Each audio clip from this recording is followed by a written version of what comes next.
everybody. Happy Thanksgiving. I'm not usually somebody that people want to hear from during the holiday season because I'm always trying to give you some healthy alternatives and healthier options so that, I see so many people make progress and then the holidays come and they gain back all of, all the weight that they've lost, or they really kind of fall off the wagon at that time, because it can also be a depressing time for some people. It can be a challenging season for some people.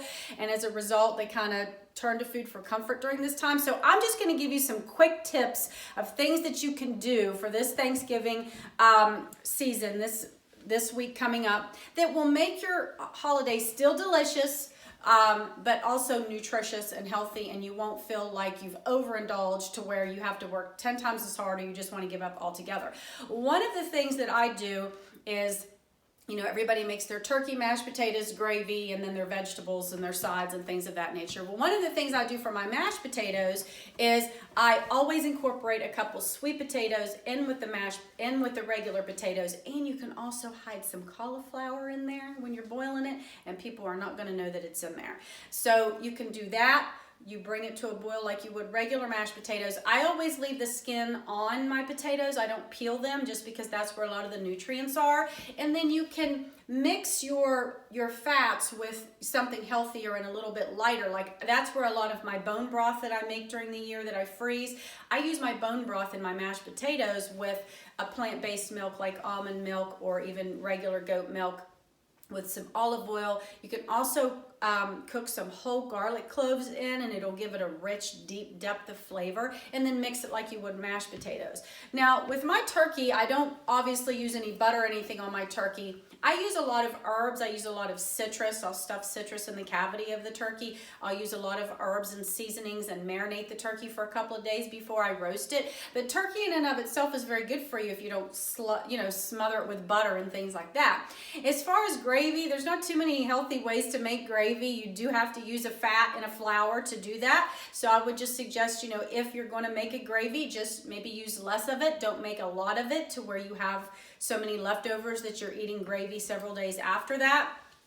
Roasted sides are great. You can't go wrong with your broccoli and your Brussels sprouts and things of that nature. A fresh salad with lots of different greens and lots of different fresh vegetables is a great way to increase the nutrients as well. Having, load up those salads with kale and arugula and spinach and romaine and put lots of different vegetables in them. Serving them with a vinaigrette rather than a heavier dressing or a sweet dressing is also a lighter way to, downsize some calories at that time. I typically do make homemade bread on Thanksgiving, like a ciabatta or something of that sort. I just combine my white flour with some healthier flours, some flax seeds, some hemp seeds, maybe even some chia seeds, so that I'm still bumping up the nutrients. And I don't make a lot of it so that I don't have a lot of bread left over. Anybody that's talked to me knows that that is definitely my weakness. I'm Italian, and we used bread as a utensil, and it's something I can't keep in my house because I will overindulge on it when it's here. As far as desserts, I know everybody does the pumpkin pies and the pumpkin rolls and the apple pies and a lot of things like that. Maybe what you could consider doing instead of doing that is you could do, I'm doing a trifle this year where I'm going to make some homemade biscotti, because biscotti is a dairy-free dessert and you can put a lot less sugar in it. And I mix my mascarpone with a yogurt to lighten it up, and you get fresh berries in it. It's very colorful, it's very fresh, and it's not super heavy because everything else in the meal is. So piling on a heavy dessert like a pie really just kind of is like pouring gasoline on a fire. It really takes things to a whole nother level. So we don't really do any pies or cakes or anything like that here. I usually do a very light dessert. And using things like fresh herbs, one thing I like to tell people to try, especially this time of year, are fresh pomegranates.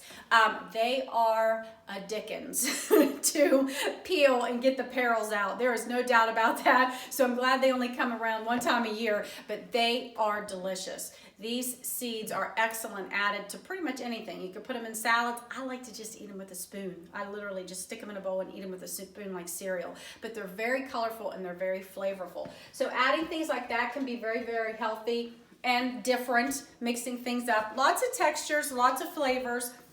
Lots of different ways to do things.